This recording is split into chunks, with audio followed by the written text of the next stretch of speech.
போகிற பாத தெரியலையே யா தந்த விதியோ.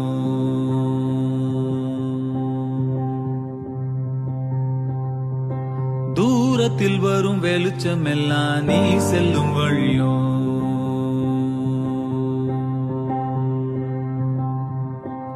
இங்கு பறந்து கிடக்கும் பூமி உனக்கும் தந்ததையா. இங்கு இருக்கும் அத்தனை சாமியும் உனக்கும் சொந்தமையா. ஓராய